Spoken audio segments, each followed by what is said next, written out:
menyatakan kerinduan-kerinduannya di dalam hidup setiap kalian.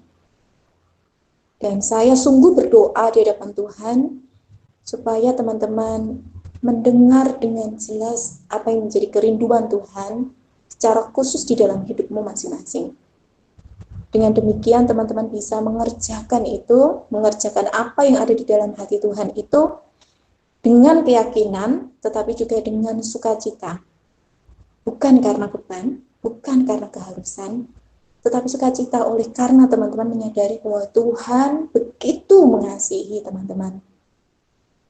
Tuhan memandang begitu berharga dan penting teman-teman. Sehingga Tuhan memberikan anugerah kepada teman-teman untuk mengerjakan misi besar Allah di dalam hidup teman-teman. Allah punya misi yang begitu besar atas dunia ini. Dan misi itu dikerjakan di dalam dan lewat hidup setiap orang percaya yang mau dimuridkan. Dan teman-teman adalah murid Kristus, dan misi Allah itu diserahkan tidak hanya kepada 12 murid pada waktu itu, tetapi juga kepada setiap muridnya. Dan itu termasuk teman-teman. Bukan kita yang memilih, tetapi Tuhan yang memilih kita. Untuk apa? Pergi dan menghasilkan buah, dan buah itu tetap. Kita berharap, saya berharap teman-teman mendengar dari berbagai macam, baik itu dari firman, tapi juga dari PA, dari keadaan-keadaan, dari pembelajaran Alkitab teman-teman sendiri, mengerti isi hati Tuhan hari-hari ini. Sebelum kita mulai, berkaitan dengan kita belajar hari ini, di sesi yang terakhir ini, saya akan memakainya untuk menyimpulkan secara keseluruhan apa yang sudah kita dengar dari sesi yang pertama sampai sesi yang terakhir. Dan saya berharap Tuhan sungguh berbicara secara khusus kepada kita semua, satu persatu, maksudnya di dalam hidupmu. Panggilannya di dalam hidupmu, untuk engkau mengerjakannya dengan sukacita. Mari kita sama-sama berdoa.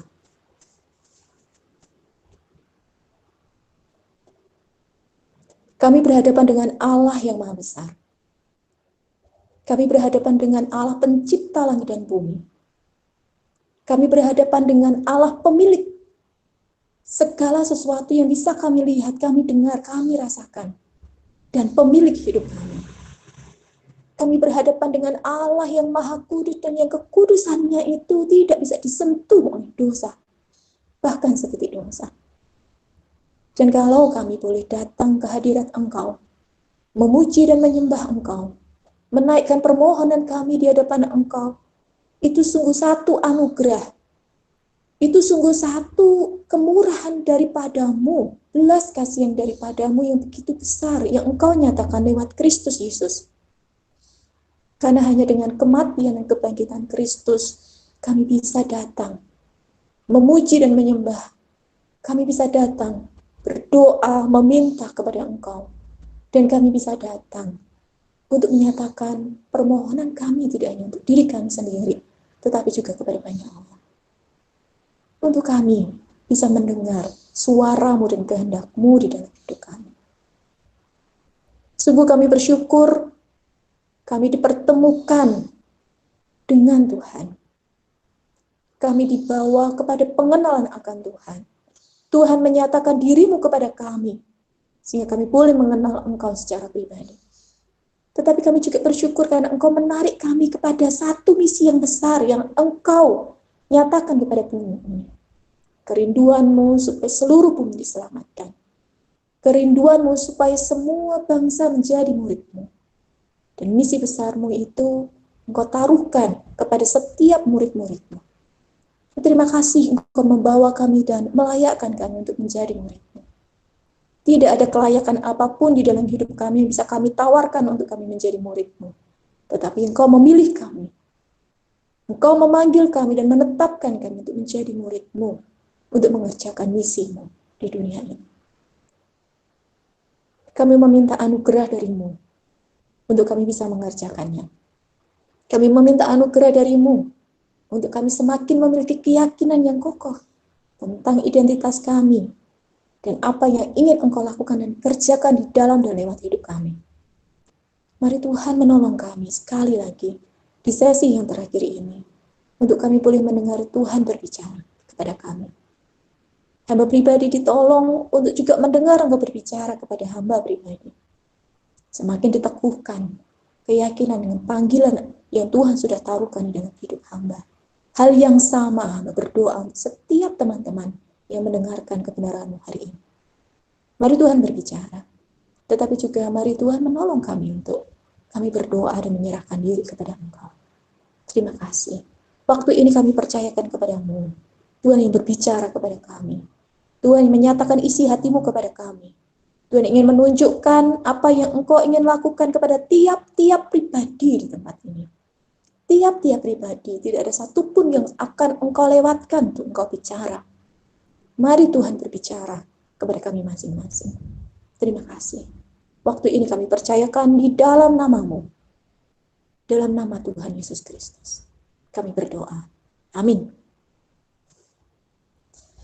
Baik, teman-teman, saat ini saya akan membagikan, menyimpulkan dari beberapa hal yang sudah kita bahas di sesi-sesi kemarin ya.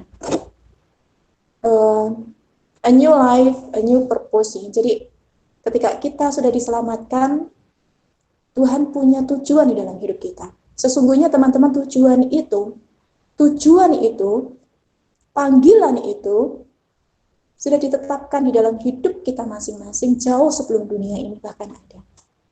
Kita diselamatkan, kalau kita belajar dari Efesus 2 ayat 8-9, itu bukan karena usaha kita, bukan karena kekuatan kita, dan bukan karena pekerjaan kita, tetapi karena anugerah. Dan untuk apa kita diselamatkan? Di ayat 10 dinyatakan, karena kita ini buatan Allah, diciptakan di dalam Kristus Yesus untuk mengerjakan, melakukan pekerjaan baik yang sudah Allah tetapkan jauh sebelumnya sebenarnya. Dan Tuhan ingin kita melakukannya. Setiap orang di muka bumi ini dipanggil Tuhan untuk tujuan khusus, untuk mengerjakan pekerjaan yang Tuhan sudah siapkan sebelumnya. Tiap-tiap orang. Tetapi pekerjaan itu, panggilan itu, tujuan itu tidak akan pernah tercapai di dalam hidup tiap-tiap orang tanpa dilahirkan di dalam Kristus. Betul, setiap orang adalah buatan Allah, tetapi tidak setiap orang diciptakan ulang di dalam Kristus. Untuk sampai kepada panggilan itu, tujuan baru itu, maka seseorang harus diselamatkan. Dan keselamatan itu bukan karena usaha, tetapi kan pemberian Allah.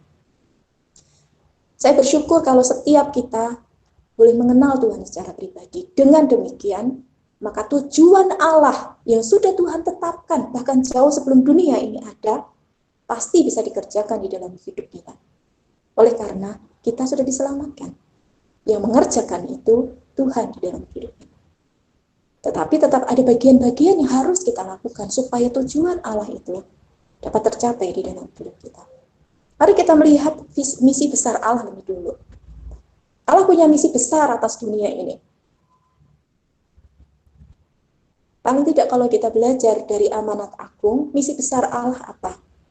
Supaya semua orang di muka bumi ini menjadi murid Kristus. Allah menginginkan supaya setiap orang diselamatkan, tetapi juga setiap orang menjadi muridnya.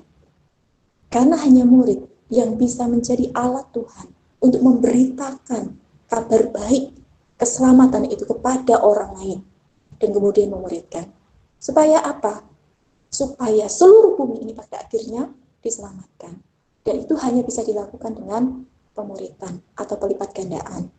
Sama halnya Tuhan memenuhi bumi ini dengan reproduksi secara jasmani. Tuhan juga memenuhi bumi ini secara reproduksi baru.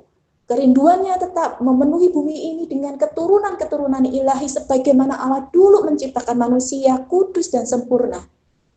Serupa dengan Allah, segambar dan serupa dengan Allah, memenuhi bumi dengan keserupaan dan kesegambaran dengan Allah itu, kerinduan Allah tetap menginginkan supaya bumi ini sampai saat ini dipenuhi dengan orang-orang yang serupa dengan gambaran Allah itu. Tetapi dosa masuk, menghancurkan keserupaan dan kesegambaran dengan Allah itu. Tetapi kerinduan Allah tetap. Maka misi besar Allah tetap. Misi besar Allah membangun kerajaan Allah, di mana orang-orang yang serupa dan segambar dengan Allah itu dilahirkan secara rohani di dalam Kristus Yesus. Maka Tuhan merindukan dan menginginkan supaya setiap orang diselamatkan, dimuridkan, menjadi murid Kristus yang serupa dan segambar dengan gambaran Kristus Yesus yang adalah anaknya. Rencana Allah itu tetap.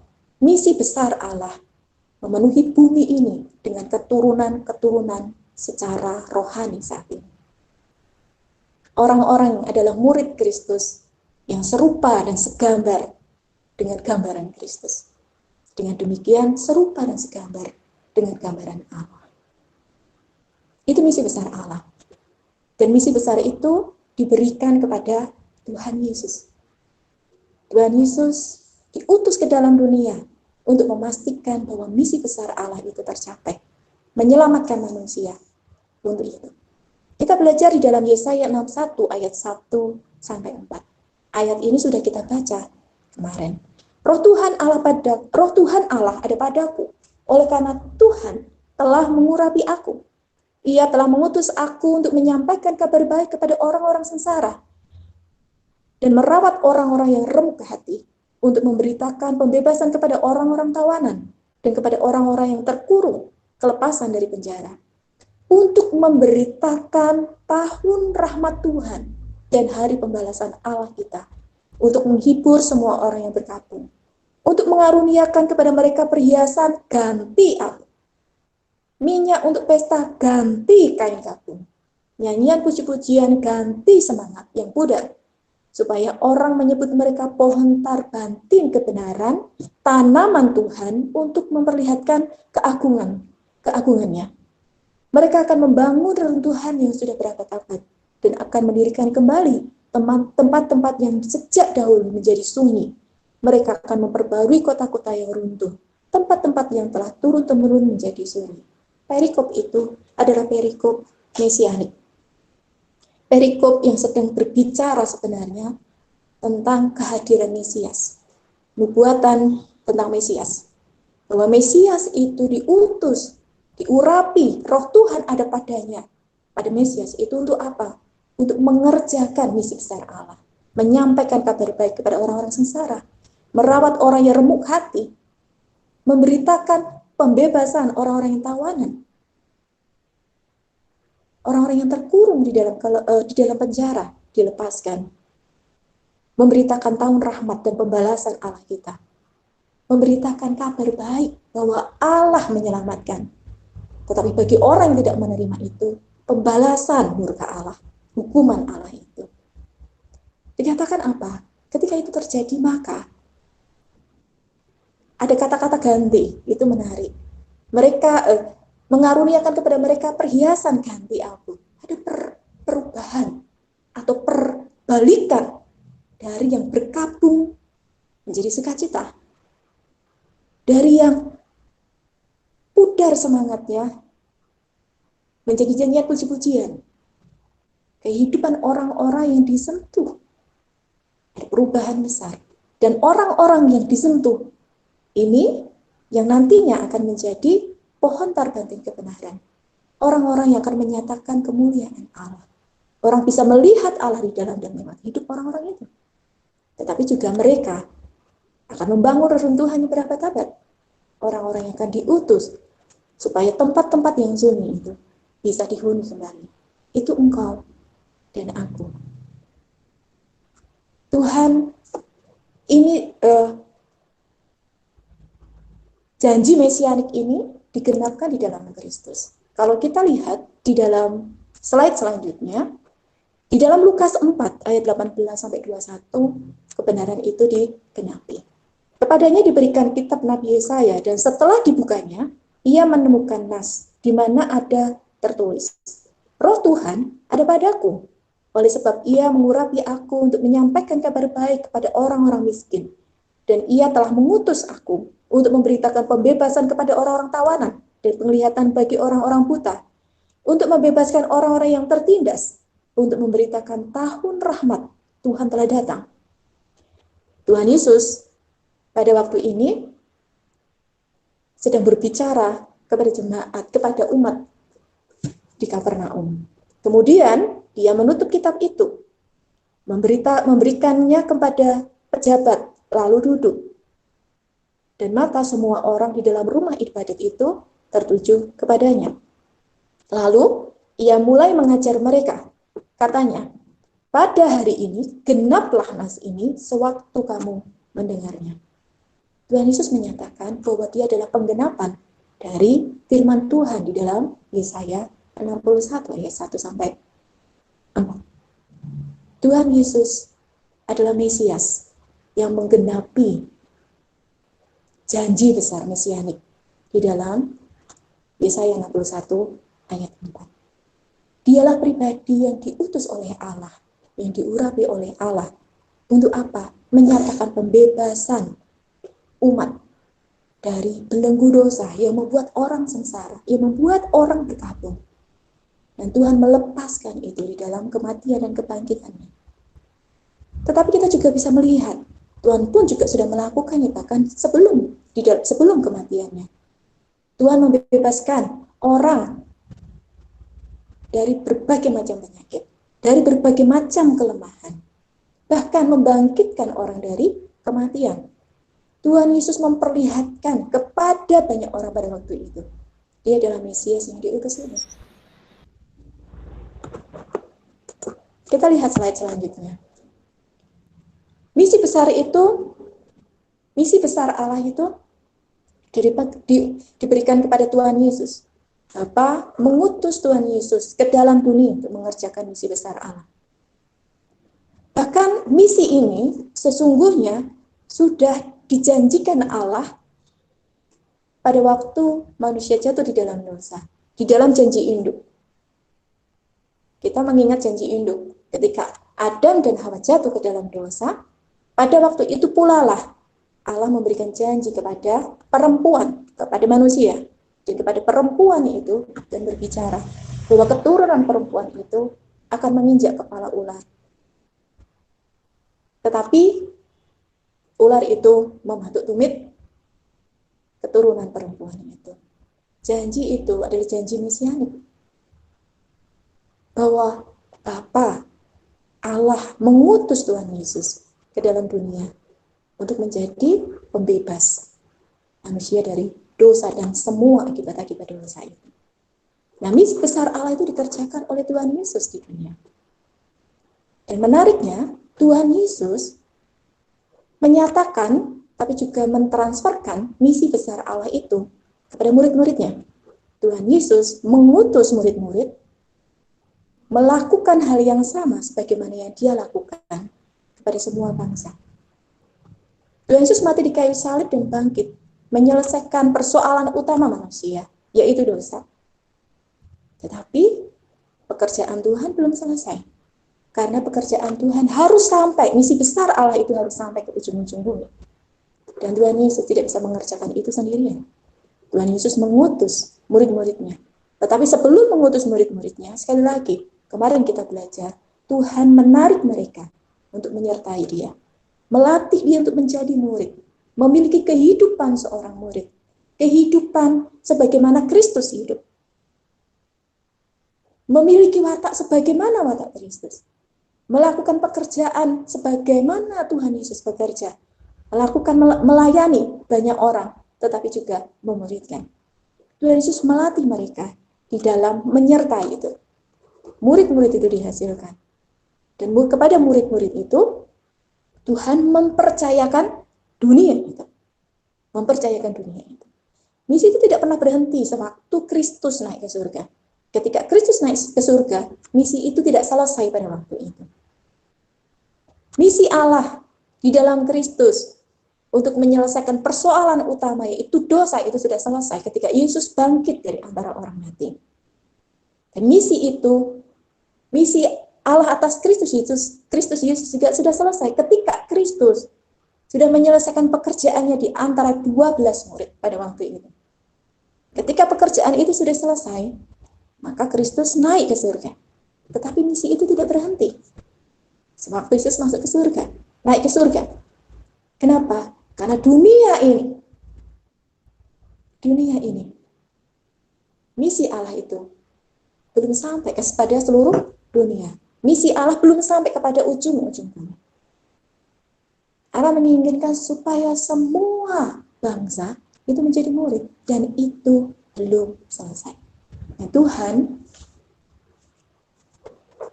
mengutus murid-muridnya untuk itu.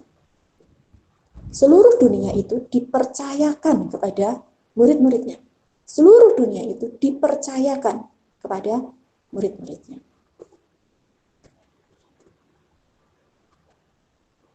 Ada satu lelucon. Satu saat saya juga mendengar dari pemimpin pada waktu itu. Ada sebuah lelucon yang mengatakan demikian. Ketika Tuhan Yesus itu naik ke surga, Tuhan Yesus bertemu dengan malaikat, dan kemudian malaikat itu bertanya kepada Tuhan Yesus, Tuhan Yesus engkau kembali? Ya. Loh, kan pekerjaan Tuhan belum sampai ke ujung-ujung bumi. Nah itu sudah ada 12 murid tuh. Nah, engkau berani mempercayakan dunia itu, seluruh dunia itu kepada 12 murid itu? Iya, aku mempercayakan kepada mereka. Bagi saya itu sesuatu yang sangat besar. Cerita itu menolong saya belajar sesuatu yang besar. Tuhan mempercayakan dunia ini kepada ke-12 murid itu. Bagaimana mungkin? Bagaimana Tuhan mempercayakan dunia ini kepada 12 murid itu? Karena Tuhan yakin, karena Tuhan tahu bahwa murid-muridnya itu sudah siap. Sebagaimana dirinya, hidupnya, pekerjaannya, itu sudah diajarkan di dalam hidup murid-murid itu. Tuhan mempercayakan dunia ini kepada 12 murid. Karena 12 murid itu adalah replika hidupnya dan pekerjaannya. Tuhan mengerjakan pekerjaan besar, tidak hanya mati di kayu salib, tetapi melayani 12 murid, supaya 12 murid ini bisa melakukan hal yang sama sebagaimana Kristus lakukan, melayani banyak orang, tapi juga memberitakan Injil. Dan Tuhan mempercayakan dunia ini kepada 12 murid itu. Tuhan tidak pernah salah, karena faktanya Injil itu sampai kepadamu dan kepadaku. Tuhan tidak pernah salah, karena kehidupan murid itu diajarkan kepadamu dan diajarkan kepadamu. Dari Yerusalem sampai ke ujung bumi, kotamu dan kotaku. Dan pekerjaan ini belum selesai. Pekerjaan ini belum selesai. Pergilah dan beritakanlah kerajaan surga sudah dekat. Sembuhkanlah orang sakit, bangkitkanlah orang mati, tahirkanlah orang kusta, usirlah setan-setan. Kamu telah memperolehnya dengan cuma-cuma, karena itu berikanlah pula dengan cuma-cuma. Tuhan Yesus mengutus murid-muridnya untuk itu, melatih murid-muridnya untuk itu, sebagaimana dia lakukan. Dan kepada murid-muridnya ini, Tuhan mempercayakan dunia supaya mereka juga menghasilkan murid-murid, sebagaimana Tuhan menghasilkan mereka sebagai murid Kristus. Dan itu terus berlanjut sampai saat ini. Jadi kita bisa belajar, kita bisa simpulkan misi besar Allah itu tercapai dengan pemuridan. Tanpa pemuridan dan tanpa pelipat gandaan hidup, misi besar Allah tidak akan pernah tercapai. Misi besar Allah tidak akan pernah tercapai tanpa ada pelipat gandaan hidup secara rohani. Dan Tuhan melipat gandakan hidupnya kepada 12 murid itu. 12 muridnya itu melipat gandakan hidupnya kepada murid-murid yang lain. Dan murid-murid yang lain itu melipat gandakan hidupnya kepada murid-murid yang lain. Dan itu sampai kepadamu dan sampai kepadaku. Oke. Amanat agung itu juga diperuntukkan, juga diamanatkan kepadamu dan kepadaku. Kalau begitu, apa yang bisa kukerjakan saat ini sebagai murid yang sebenarnya diutus sebagaimana Kristus mengutus 12 murid itu? Apa peran yang bisa kulakukan sekarang? Teman-teman, kita mengingat kembali apa yang kita sudah pelajari. Mulailah mengerjakan misi Allah itu dari tempat di mana engkau berada saat ini. Kalau engkau siswa, mulailah itu dari dirimu yang adalah siswa, di dunia siswa. Kalau engkau mahasiswa, mulailah itu dari dirimu yang adalah mahasiswa, di tempat di mana engkau ada, di kampus di mana engkau ada. Kalau engkau siswa yang akan ke mahasiswa, sungguh-sungguh berdoalah, Tuhan, engkau pengen aku kuliah di mana? Jurusan apa? Untuk aku bisa mengerjakan misi besarmu. Di mana engkau tempatkan aku? Antara kuliahmu dan panggilanmu untuk mengerjakan misi Allah ini tidak terpisah. Karena keseluruhan hidupmu, panggilan Allah itu ada di dalam seluruh hidupmu, di dalam keseluruhan hidupmu, tidak bisa dipisahkan dengan panggilan Allah itu, misi besar Allah itu. Maka kita perlu tahu sebenarnya, Tuhan, engkau pengen aku mengerjakan misimu ini di mana, seperti apa dan bagaimana, itu tidak bisa dilepaskan dari kuliahmu di mana. Kalau begitu, berdoalah sungguh-sungguh supaya engkau tahu Tuhan menginginkan engkau kuliah di mana. Jurusan apa? Supaya Tuhan bisa memakaimu untuk mengerjakan misi besar Allah itu di tempat yang Tuhan sudah tetapkan untuk hidupmu. Nah, mulailah mengerjakan misi Allah di tempat di mana engkau berada. Nah, yang pertama, dimanapun engkau berada, apakah itu sekarang engkau siswa atau mahasiswa, jadilah murid. Murid yang seperti apa? Murid yang teachable dan available. Murid yang mudah diajar, yang gampang diajar, yang bersedia diajar. Tetapi murid yang available, murid yang mudah menyediakan diri. Orang-orang yang seperti ini adalah orang-orang yang mudah diajari. Orang-orang yang mudah dibangun hidupnya, orang-orang yang mudah dilatih. Dilatih apapun, siap sedialah.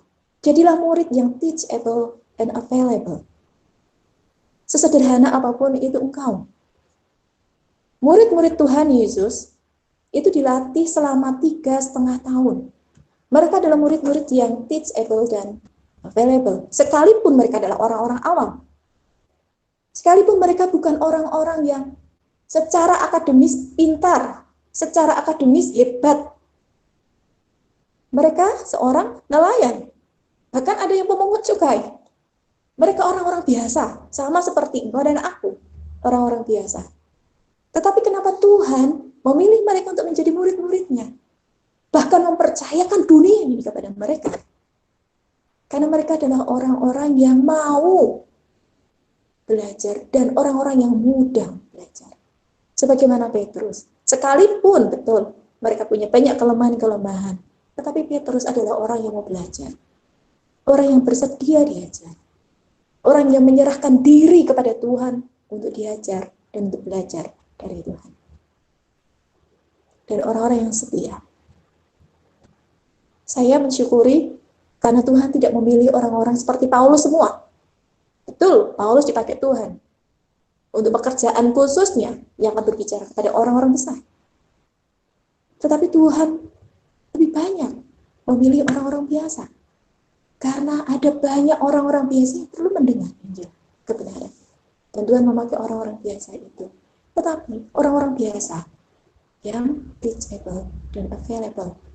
Orang-orang biasa yang mudah untuk menyerahkan diri kepada Tuhan. Yang mudah untuk diajari oleh Tuhan. Yang mudah untuk mendengar. Dan orang-orang yang mudah menyediakan diri untuk dilatih. Nah, orang-orang yang demikian, orang-orang yang dibutuhkan oleh Allah. Jadilah murid yang teachable dan available. Kejarlah terus-menerus kehidupan wajar sebagai murid. Siap sedialah dilatih. Teman-teman percayailah pemimpinmu siapapun dia. Murid itu tidak pernah dihasilkan dari seminar-seminar ataupun training-training. Betul, seminar-seminar dan training-training itu membekali sesuatu. Tetapi sesungguhnya murid tidak akan pernah bisa dihasilkan dari seminar-seminar ataupun training-training sehebat apapun itu. Pemuridan hanya bisa terjadi dari kehidupan yang dibagikan. Berjalan bersama-sama dengan dia. Maka pemuridan itu menemani perjalanan hidup seseorang. Menemani perjalanan hidup seseorang sampai kepada keserupaan dengan Kristus itu. Dan itu membutuhkan proses, itu membutuhkan waktu yang cukup panjang. Menemani itu tidak mudah. Tetapi dari menemani itu sebagaimana yang dilakukan Tuhan Yesus 3,5 tahun bersama-sama dengan murid-muridnya. Tuhan mempercayakan bumi ini kepada mereka. Dan betul, itu terjadi sampai sekarang. Pemimpin rohani saya, Mas Gunawan, itu dilatih oleh seorang perempuan, wanita hebat menurut saya. Itu Kak Inawati. Teman-teman mungkin ada yang sudah tahu Kak Inawati.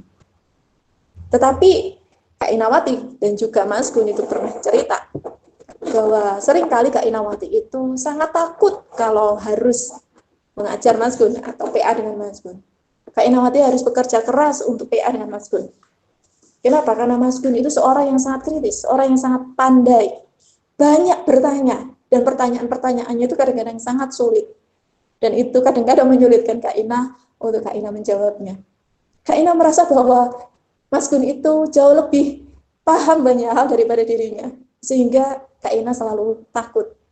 Kak Ina selalu harus berjuang keras. Tetapi Kak Ina yang menarik adalah Kak Ina tekun untuk menemani Mas Gun menjadi murid.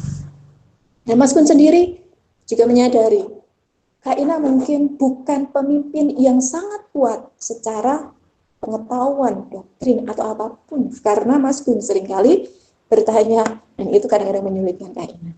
Tetapi ada satu bagian yang Mas Gun itu sangat hargai dari Kak Ina. Sehingga Mas Gun sangat-sangat menghormati Kak Ina, pemimpinnya itu. Kak Ina memperjuangkan hidup Mas Gun. Kak Ina menangkap esensi dari pemuridan itu sendiri. Pemuridan itu menemani hidup seseorang, mentransferkan kehidupan kepada orang. Dan Mas Gun menikmati itu. Mas Gun memahami itu. Dan Mas Gun bersedia diajar. Menyediakan diri untuk dilatih oleh seseorang yang mungkin tidak sekuat dirinya. Dan kita tahu hasil dari pemuridan itu, Mas Gun boleh dipakai Tuhan untuk pekerjaan yang sangat besar. Karena kesediaannya untuk dilatih, sekalipun pemimpinnya itu tidak sekuat dirinya. Siapapun pemimpinmu, percayailah dia. Tuhan menempatkan dia kepadamu itu tidak kebetulan. Tuhan tahu kebutuhanmu, dan Tuhan memakai pribadi yang mungkin bagimu nampaknya itu orang biasa, bukan orang terkenal, tetapi Tuhan memakai dia untuk melatih hidupmu.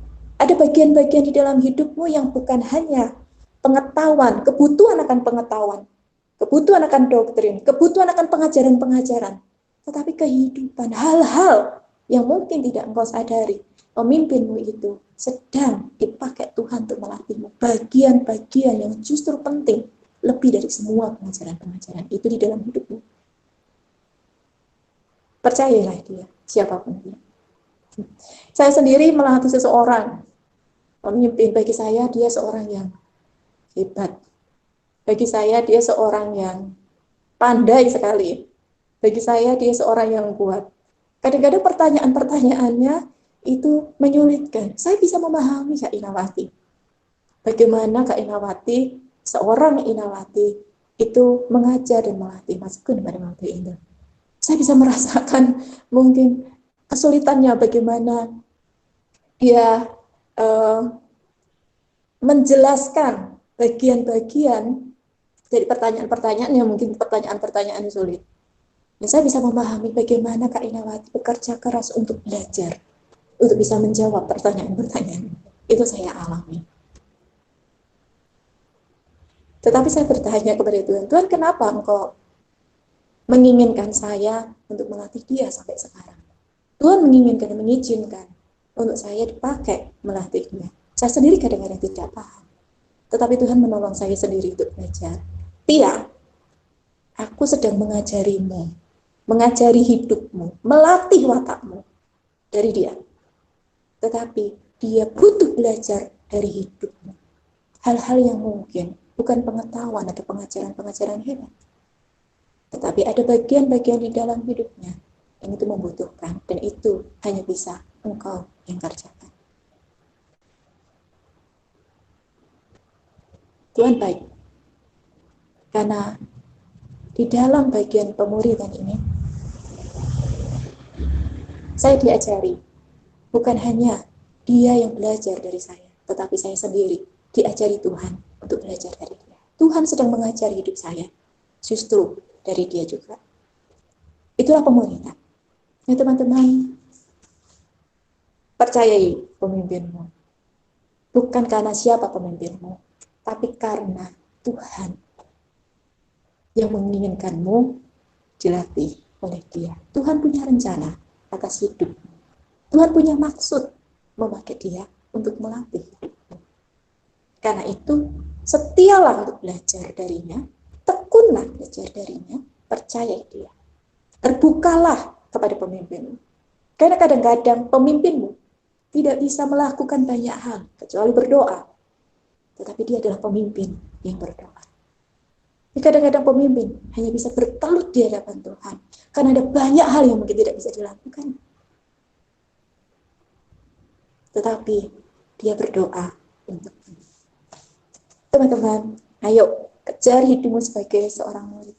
Terus belajarlah setia, dilatih, tekunlah dilatih.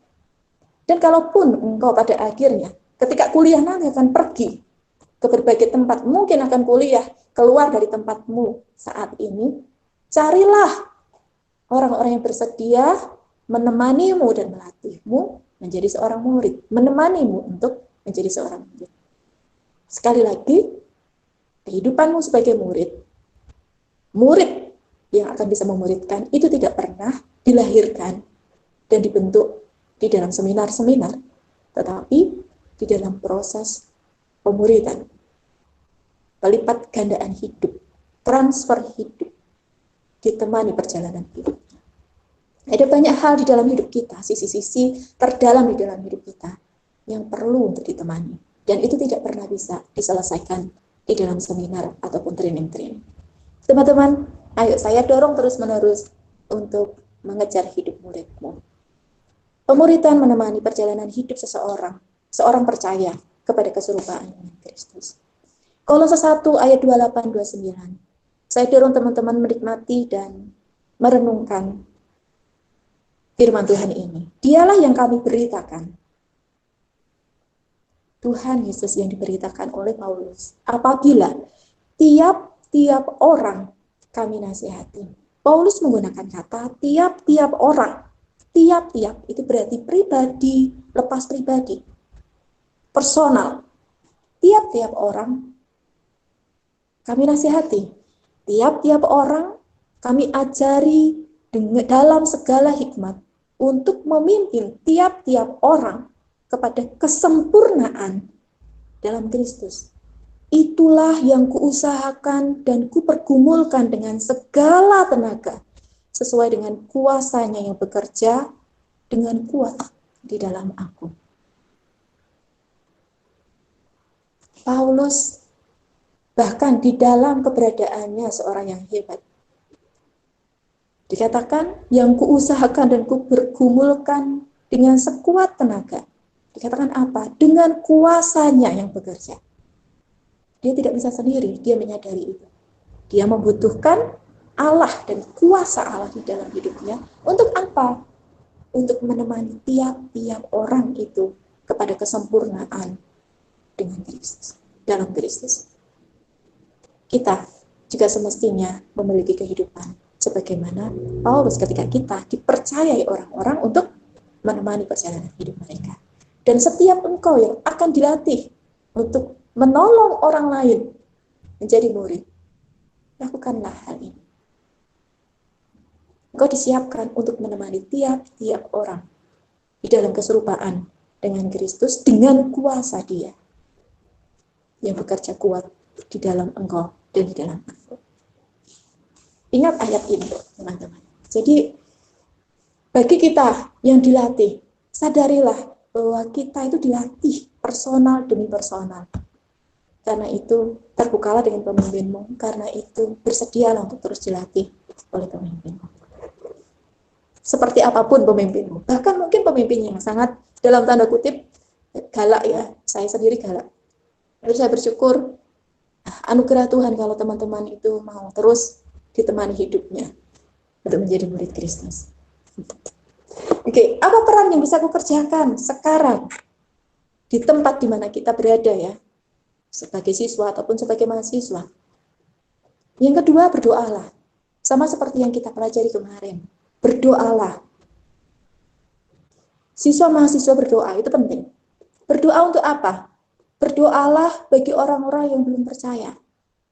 Siapa itu? Lihatlah keluargamu. Adakah di antara keluargamu yang belum percaya? Tuhan tidak sembarangan menempatkanmu di dalam keluarga itu dan tidak sembarangan memilihmu lebih dulu untuk percaya. Tuhan menginginkan engkau untuk memberitakan kabar baik itu kepada keluargamu. Engkau adalah orang terdekat yang bisa memberitakan Injil kepada mereka. Karena itu berdoalah sungguh untuk keluargamu. Kemudian apa? Kemudian siapa lagi? Teman-teman terdekatmu, teman-teman dekatmu, di sekolah, di kampus, di gereja. Siapa di antara mereka yang belum percaya kepada Tuhan? Sekalipun mereka adalah orang Kristen, tetapi mereka belum mengenal Tuhan secara pribadi. Itu adalah orang-orang yang harus engkau doakan. Kenapa? Karena bukan kebetulan engkau menjadi teman dekat mereka. Bukan kebetulan mereka ditempatkan untuk menjadi temanmu. Engkau ditempatkan untuk menjadi temannya. Saya pikir itu bukan kebetulan, karena hidup kita tidak ada yang kebetulan di hadapan Tuhan. Tuhan punya maksud dan punya rencana. Karena itu berdoalah untuk teman-teman sekolahmu, teman-teman kelasmu paling tidak, teman-teman di kampusmu, ataupun teman-teman gereja. Berdoalah sungguh. Tiap-tiap nama mereka. Di sekolah, di kampus, kota-kota, bangsa-bangsa. Berdoalah untuk orang-orang yang belum bisa. Coba pikirkan, sekarang, mungkin setengah menit, pikirkan orang-orang yang belum percaya di sekitar. Coba tuliskan di dalam bukumu, siapa mereka yang belum percaya, yang engkau rindukan untuk mereka percaya kepada Tuhan Yesus. Sekarang tulis nama-nama itu. Saya beri waktu 20 detik untuk itu.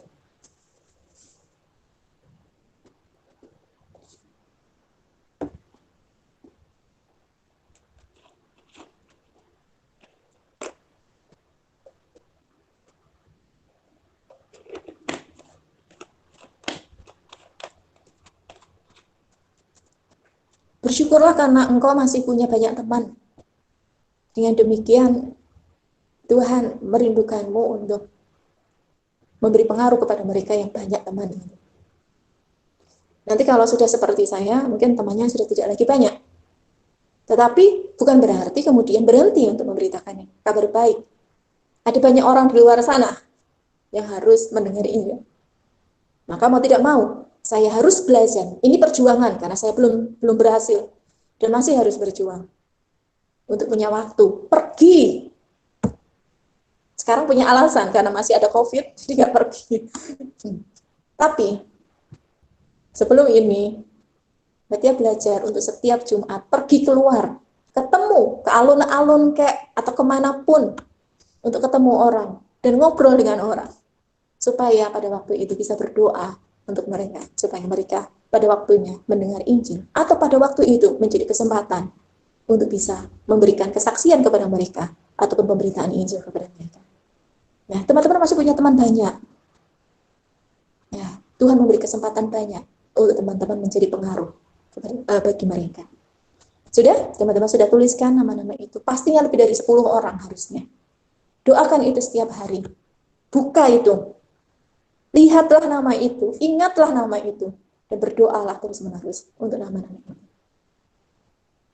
Saya belajar dari Watchman Nee. Ketika Watchman Nee itu percaya kepada Tuhan Yesus secara pribadi, pada waktu itu dia menuliskan semua teman-temannya, orang-orang yang dia kenal. Dia kenal, listnya banyak. Dan waktu demi waktu, dia akan lihat kembali listnya itu. Dan dia melihat ada banyak yang sudah dicoret. Yang sudah dicoret itu adalah orang-orang yang dia sudah bagi Injil yang percaya. Tapi juga ada orang-orang yang butuh waktu 5 tahun bahkan. Kok belum dicoret? Ya, butuh waktu panjang untuk terus mendoakan bagi dia. Ada orang-orang yang kita berdoa mungkin 2-3 kali. Orang itu akhirnya percaya. Tetapi juga ada orang-orang yang kita butuh bertahun-tahun untuk berdoa bagi mereka. Bahkan termasuk mungkin keluargamu, bapak ibumu. Tapi jangan pernah berhenti untuk berdoa bagi mereka. Jangan pernah berhenti untuk berdoa bagi mereka. Karena Tuhan juga menginginkan mereka diselamatkan. Berdoalah sungguh. Berdoalah sungguh. Oke. Kemudian berdoa untuk apa lagi? Berdoalah bagi munculnya pemberita-pemberita Injil dan pekerja-pekerja Kristus. Di sekolah atau kampus, di gereja, di kota-kota, di bangsa-bangsa. Termasuk berdoalah untuk organisasi-organisasi penginjilan dan pemuritan. Kalau kita belum bisa sampai ke suku-suku tertentu, organisasi-organisasi penginjilan itu menyiapkan orang-orang untuk pergi ke sana. Dan kita berdoa bagi penginjil-penginjil yang diutus ke sana. Supaya apa? Supaya Injil diberitakan. Dan di tempat itu banyak orang diselamatkan. Oke, berdoalah bagi munculnya pemberita-pemberita Injil, tapi juga para pekerja. Mulailah dari sekolahmu. Tuhan, aku berdoa supaya muncul pekerja-pekerja semakin banyak di sekolah ini. Saya sedang berjuang untuk berdoa bagi pekerja-pekerja di SMK di Solo. Karena itu menjadi ladang baru yang dipercayakan kepada saya. Nah, baru beberapa SMK yang ada pemuritan di sana. Jadi banyak SMK yang belum. Dan harus berjuang berdoa, Tuhan munculkan pekerja-pekerja untuk bisa dikirim ke SMK 2, bisa dikirim ke SMK 1, bisa dikirim ke SMK 8, dan lain sebagainya. Ya, kita perlu berdoa untuk para pekerja itu, munculnya para pekerja itu. Saudara-saudara, keinginan hatiku dan doaku kepada Tuhan ialah supaya mereka diselamatkan. Ini doa dan kerinduan Paulus kepada umat Israel. Dia merintih, menangisi umat Israel, orang-orang Yahudi, yang sebenarnya keselamatan itu berasal dari Yahudi, tetapi mereka tidak percaya kepada Mesias, yaitu Kristus Yesus. Dan kerinduan Paulus adalah saudara-saudaranya itu diselamatkan. Ya, yang menarik adalah dia tidak hanya berdoa, dia tidak hanya ingin, dia punya keinginan, tetapi keinginan itu diwujudkan dengan doa.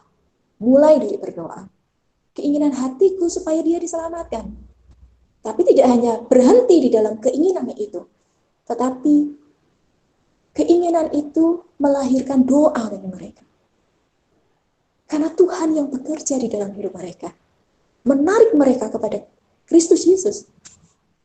Paulus tahu itu, maka dia tidak hanya menginginkan atau merindukan, tetapi dia juga berdoa bagi mereka. Dan saya berharap itu pun ada padaku dan padamu. Kalau saya menginginkan Bapak saya diselamatkan, jangan hanya berhenti pada keinginan itu, tetapi berdoalah bagi Bapak. Berdoalah bagi Bapak. Akhirnya, saudara-saudara, berdoalah untuk kami. Berdoalah supaya berita dari Tuhan dapat terus tersebar dengan cepat, diterima dengan baik, sama seperti yang sudah terjadi padamu. Dalam 2 Tesalonika 3:1. Ini permintaan Paulus untuk didoakan sebagai seorang penginjil. Dia perlu didoakan untuk apa? Supaya berita Injil yang dia beritakan itu sampai diterima sampai dengan cepat dan diterima dengan cepat. Supaya orang pun juga sama seperti jemaat di Tesalonika, yaitu menjadi orang percaya dan murid-murid Kristus. Ya, kita perlu berdoa untuk mereka yang belum percaya, tetapi kita juga perlu berdoa bagi pemberita Injil. Kita juga berdoa supaya muncul pemberita Injil dan muncul pekerja-pekerja. Ayo berdoalah. Saya sedang berjuang untuk itu, terus berjuang. Bukan berarti saya sudah selalu atau teratur melakukannya, tetapi terus memperjuangkan untuk itu. Kemudian, apa peran yang bisa aku kerjakan sekarang lagi? Mulailah dari tempat di mana engkau berada. Itu apa? Bertindaklah, sebagaimana kita yang pelajari kemarin. Bertindaklah. Datang dan jumpai sebagaimana Kristus berkeliling ke kota-kota dan desa-desa. Datang, menjumpai orang-orang, maka kita juga datang dan jumpai mereka. Tidak diam, tidak menunggu orang datang. Betul, kadang-kadang Tuhan mengirim orang untuk datang, tetapi tidak selalu, dan sering kali tidak selalu. Tuhan menginginkan kita pergi. Karena itu, kita perlu belajar dari Tuhan Yesus yang bersedia berjalan. Sekarang kita tidak lagi berjalan, kita punya motor, kita punya mobil, ada banyak kendaraan, ada banyak fasilitas. Bahkan ada Zoom, ada Meet dan sebagainya bisa dipakai untuk mendatangi orang. Ada IG, ada Facebook yang bisa dipakai untuk mendatangi orang. Datang dan jumpai. Bertemanlah dengan semua orang dan kalangan. Untuk apa? Membangun komunikasi, untuk membangun persahabatan dengan mereka. Oleh karena lewat persahabatan itu dan di dalam komunikasi dan persahabatan itu, ada kesempatan untuk memberitakan Injil, ada kesempatan untuk membagikan kesaksianmu kepada mereka. Nah, sekarang masa distancing ya, jadi susah. Ya. Di sini di kampung ini itu ada arisan ibu-ibu dan bapak-bapak. Saya ikut di sana. Pokoknya belajar nimbrung aja, sekalipun belum menikah dan lain sebagainya, tetapi mau bersama-sama dengan ibu-ibu dan bapak-bapak di sini. Saya bersyukur karena menikmati itu. Pemikiran saya sederhana. Bagaimana Tuhan bisa dilihat di dalam dan lewat hidup saya ketika saya bersama-sama dan berkumpul dengan mereka. Bayangkan kalau saya nggak mau keluar dari tempat ini, kalau saya nggak mau bergaul, bersahabat dengan mereka, maka Tuhan tidak akan dimuliakan. Bahkan berpikir bahwa orang Kristen itu orang yang acuh tak acuh. Orang Kristen itu orang yang angkuh dan lain sebagainya. Tuhan nggak akan pernah dilihat kalau hidup saya tidak bersahabat dengan mereka. Karena itu, bersahabatlah dengan banyak orang. Kalau ada karang taruna, ikutlah karang taruna. Kalau ini mungkin lagi vakum, tetapi kalau ada, ikutilah. Kalau engkau ada di sebuah gereja tertentu, ada persekutuan remaja atau pemuda, ikutlah di dalam persekutuan pemuda dan remaja itu. Kenapa? Karena di situ teman-teman punya kesempatan untuk bisa memberitakan Injil dan berbagi kebenaran kepada mereka, mengajar kebenaran kepada mereka, membagikan kesaksian hidupmu kepada mereka. Nah, itu dimulai dari persahabatan. Karena itu datang, jumpai mereka, bertemanlah dengan semua orang, termasuk orang-orang non. Termasuk orang-orang di luar sana yang mungkin sekali ketemu. Ketika naik bis, belajarlah berteman dengan mereka. Siapa tahu Tuhan memakaimu untuk memberitakan kabar baik pada waktu itu kepada mereka. Siapa tahu pada waktu itu engkau bisa bersaksi kepada mereka. Bukankah itu satu anugerah bagi mereka mendengar kebenaran itu? Itu dimulai dari menjumpai. Itu dimulai dari datang, berteman, bersahabat dengan banyak orang. Ya, termasuk FB, IG, pakailah itu menjadi tempat persahabatan. Bukan hanya untuk ngupload foto atau video aja supaya banyak like dan lain sebagainya, hanya untuk menyatakan keberadaan diri. Oh enggak, jangan hanya untuk itu. Teman-teman pakailah itu untuk misi kekal Allah. Biarkan IG-mu dan Facebook-mu itu sedikit berguna atau bernilai dengan apa? Menaruh nilai kekal itu di dalam FB-mu dan Facebook-mu. Untuk apa? Bagikan kabar baik itu lewat FB dan IG. Kesaksian pribadimu lewat FB dan IG. Nilai-nilai hidupmu lewat FB dan IG. Engkau bisa bercerita tentang bagaimana hidup di dalam Kristus itu lewat FB dan IG. Orang bisa melihat itu dan siapa tahu Tuhan menggerakkan orang itu untuk secara pribadi datang kepadamu dan bertanya jalan keselamatan itu. Itu bisa terjadi. Itu dialami oleh Mas Gun. Mas Gun banyak menggunakan FB-nya untuk itu dan banyak orang diselamatkan lewat Facebook-nya Mas Gun. Saya perlu belajar dari Mas Gun tentang hal itu. Oke, tapi juga bersaksi dan PI. Target di sini bukan hanya sekedar target ya. Tadi persahabatan itu tadi ya dari list orang-orang yang engkau doakan itu, berdoalah sungguh supaya mereka diselamatkan, tetapi tidak hanya berhenti di dalam doa. Tetapi apa? Berdoalah supaya punya kesempatan untuk memberitakan kabar baik itu kepada mereka. Bersaksi kepada mereka dan PI kepada mereka. Tuhan bisa memakai cara apapun, termasuk kapan kesempatan itu kadang-kadang kita tidak terduga. Suatu saat ketika kuliah, ada seorang teman yang sebenarnya tidak sangat dekat. Tapi pada waktu itu, di dalam persahabatan itu, suatu saat dia bertanya sesuatu dan oleh karena pertanyaan itu, bisa membagikan kabar baik kepada mereka. Kepadanya, dia seorang perempuan. Pada waktu itu nggak bawa Alkitab. Saya nggak bawa Alkitab. Tetapi bersyukurnya karena saya dilatih untuk menghafalkan ayat hafalan B itu tentang Injil. Dan memakai ayat hafalan B itu untuk memberitakan Injil kepada dia. Dan dia pada waktu itu berdoa terima Kristus. Saya berpikir, iya ya, kesempatan itu kita tidak pernah tahu. Tetapi kita harus siap sedia untuk itu. Karena itu kehidupan jadi murid yang atas tadi dan dilatih terus-menerus itu penting. Supaya apa? Saya menjadi murid yang siap sedia kapanpun, dimanapun, itu bisa memberitakan Injil dan bersaksi. Sekali lagi, kalau kita belajar yang kemarin, kalau saya tidak siap itu, mintalah, carilah, kejarlah pemimpinmu untuk melatih dirimu, supaya lengkap. Untuk bisa menjadi pekerja Tuhan, mengerjakan misi Allah yang besar itu. Okay. Jadi, berdoalah untuk target-target itu, tetapi juga jadilah teman untuk mereka suatu saat bisa bersaksi dan penginjilan. Kemudian, melayani dan memenuhi kebutuhan orang banyak, bukan sekedar melakukan aktivitas pelayanan. Jadi panitia, pelayanan mimbar, jadi MC, WL, pemain musik, singer, tamborin, pemimpin KTB, BPA, itu betul. Itu dibutuhkan. Tetapi itu bukan tujuan utama. Itu bukan hal utama. Aktivitas-aktivitas itu semestinya hanya menjadi alat untuk apa? Untuk engkau bisa bergaul, berteman, dan memberitakan Injil kepada banyak orang. Jadi bukan aktivitas yang menjadi tujuan utama, tapi aktivitas itu hanya alat. PA itu bisa menjadi kegiatan saja, tanpa ada perubahan hidup di sana. Pemuritan itu bukan PA. PA itu hanya alat, salah satu alat di dalam pemuritan untuk mengajar kebenaran, melatih hidup orang. Tapi kalau tujuan dari pemuritan itu PA, seberapa banyak kelompok PA, maka pemuritan berhenti. Karena itu hanya alat. Ada banyak yang lain yang harus dikerjakan untuk melatih seseorang menjadi murid. Dan itu tidak hanya PA. Kalau engkau dipercayai untuk jadi panitia,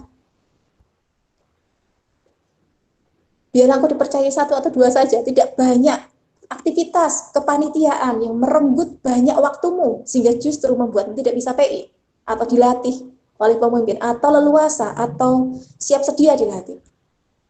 Jangan biarkan aktivitas itu menghalangimu dilatih untuk menjadi murid Kristus, atau justru menghalangi hidup muridmu. Oke. Aktivitas-aktivitas pelayanan itu baik dan penting. Tetapi itu bukan, sekali lagi, itu bukan tujuan utama hidupmu. Tujuan utama hidupmu adalah dilatih menjadi murid untuk bisa memberitakan Injil dan menyelesaikan persoalan banyak orang.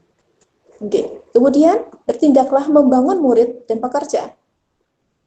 Pemuritan, menemani dan melatih hasil penginjilan yang engkau lakukan di dalam tadi ya, bersaksi dan PI itu ada target.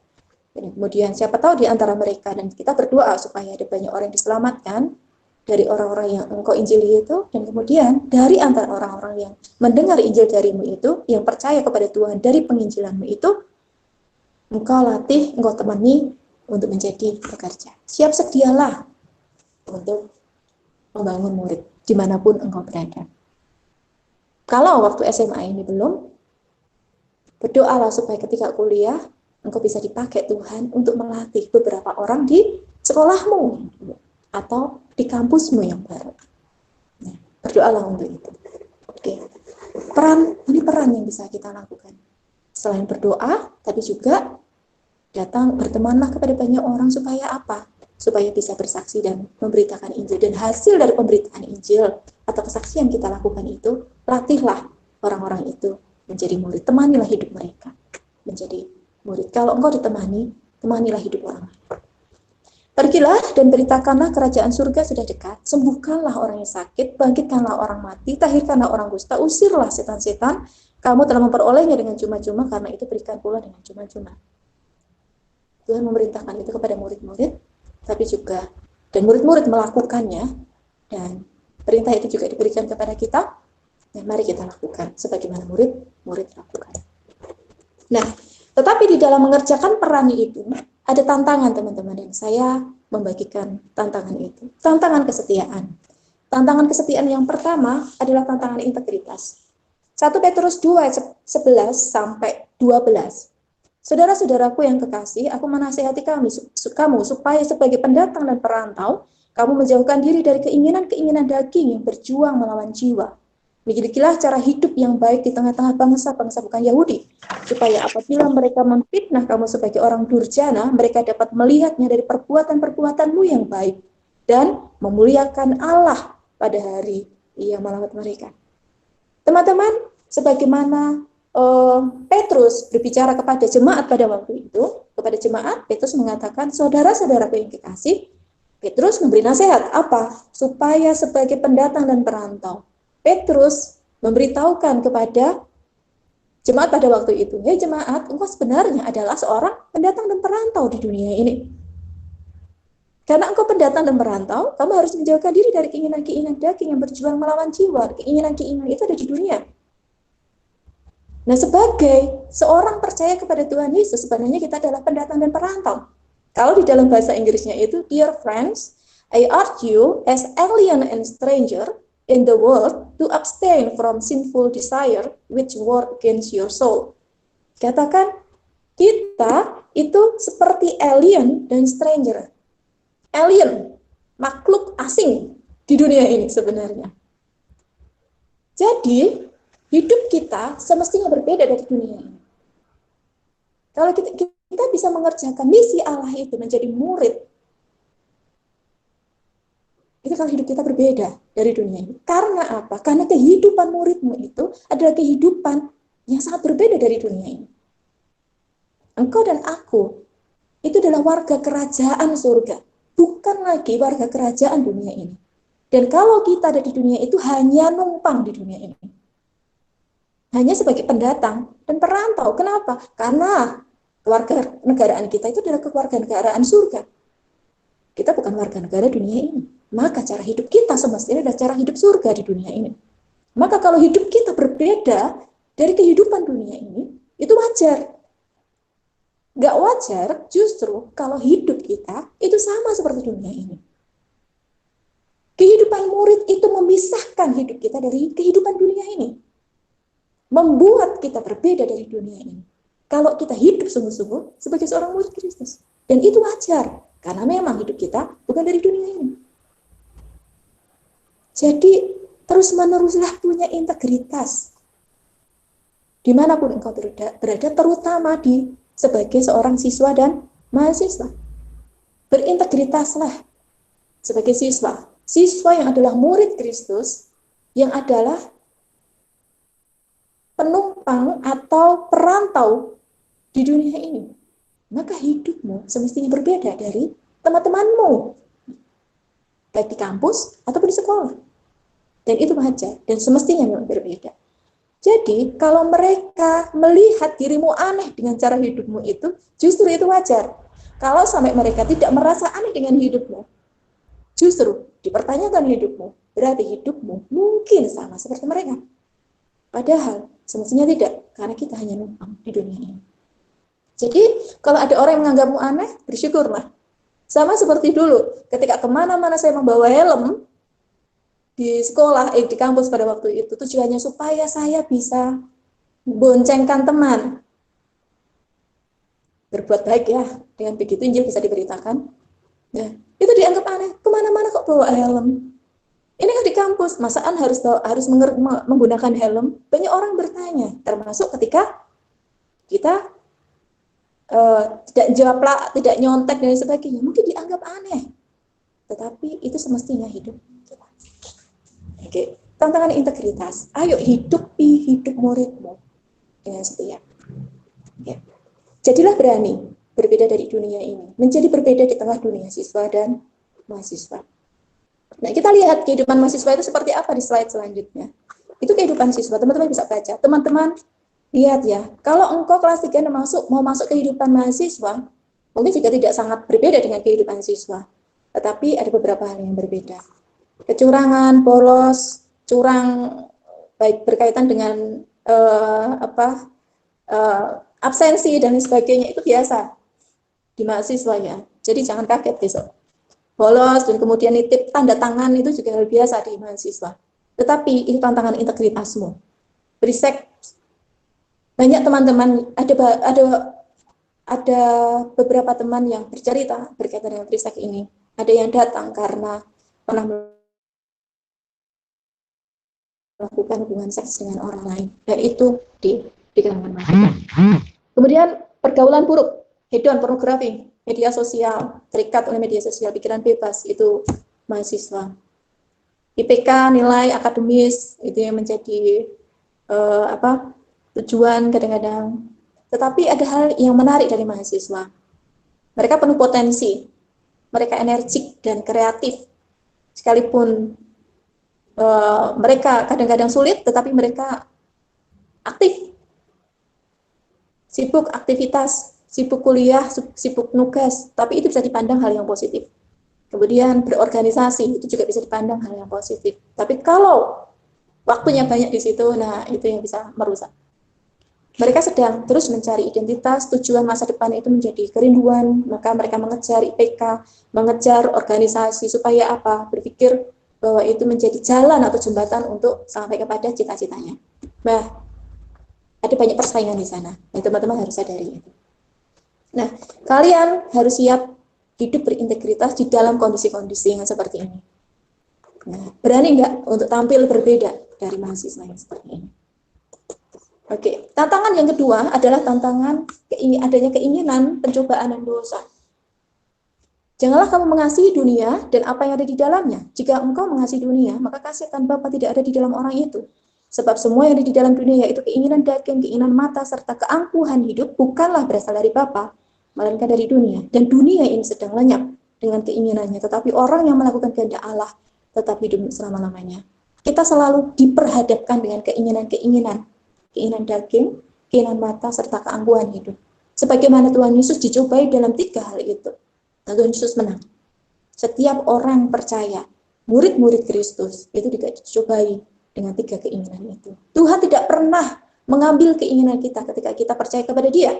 Keinginan itu tetap ada di dalam hidup kita, yang membuat kita menjadi manusia dengan kehendak bebas. Tetapi, keinginan-keinginan itu bisa dipakai untuk mencobai hidup kita jatuh di dalam dosa. Nah, kita harus berani melawan keinginan-keinginan sebagaimana yang dikatakan oleh Petrus tadi. Ya, ada keinginan daging, itu keinginan tubuh. Apa saja? Tidur, makan, minum, seks, itu keinginan daging. Bukan selalu salah keinginan itu. Keinginan makan itu kan benar. Tetapi ketika dia dikuasai nafsu makan yang terus-menerus, dan harus makan tertentu, dan tidak bisa makan yang lain, umpamanya harus ayam, harus yang enak-enak, maka itu sudah salah. Nah, tidak bisa mengendalikan tubuh kita. Nah, kita harus bisa mengendalikan tubuh itu, atau keinginan-keinginan daging itu.